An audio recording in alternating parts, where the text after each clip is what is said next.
2001 সালের 11 সেপ্টেম্বরে সন্ত্রাসী হামলার পর আফগানিস্তানে সামরিক উপস্থিতি গড়ে তোলে যুক্তরাষ্ট্র। প্রায় 2 দশক ধরে মার্কিন বাহিনীর প্রধান ঘাঁটি ছিল বাগরাম এয়ারবেস। কিন্তু 2021 সালে সেনা প্রত্যাহারের পর আফগান সরকার যুক্তরাষ্ট্রের সব ঘাঁটিগুলো নিয়ন্ত্রণে নিয়ে নেয়। আর এই নিয়ে আবারও তীব্র উত্তেজনা তৈরি হয় ওয়াশিংটন ও কাবুলের মধ্যে। এদিকে নতুন করে পরিকল্পনার জালে জড়াচ্ছে আফগানিস্তান। গেল শনিবার বার্তা সংস্থা রয়টার্সের এক প্রতিবেদনে জানানো হয়, দেশটিকে নিয়ে নতুন পরিকল্পনা শুরু করেছে যুক্তরাষ্ট্র।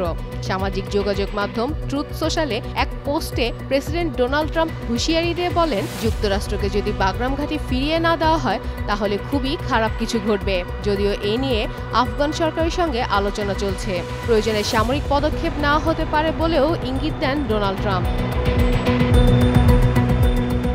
এদিকে বিশেষজ্ঞরা মনে করছেন, বাগরাম পুনর্দখল করা মানে আবারও আফগানিস্তান আক্রমণ এবং পূর্ণমাত্রার সামরিক অভিযান হয়ে উঠতে পারে, যা অন্তত 10,000-এর বেশি সেনা ও আধুনিক প্রতিরক্ষা ব্যবস্থা মোতায়েনের দাবি করবে। এর মধ্য দিয়ে ইরান থেকে মিসাইল হামলার আশঙ্কাও বাড়বে। বাগরাম ঘাঁটি ঘিরে এখন আবারও উত্তেজনা বাড়ছে।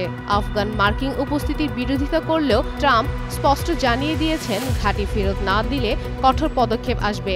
শেষ পর্যন্ত এই দ্বন্দ্ব শুধু আফগানিস্তান নয়, সমগ্র দক্ষিণ এশিয়ার স্থিতিশীলতার ওপরও গভীর প্রভাব ফেলতে পারে বলে মনে করছেন বিশ্লেষকরা।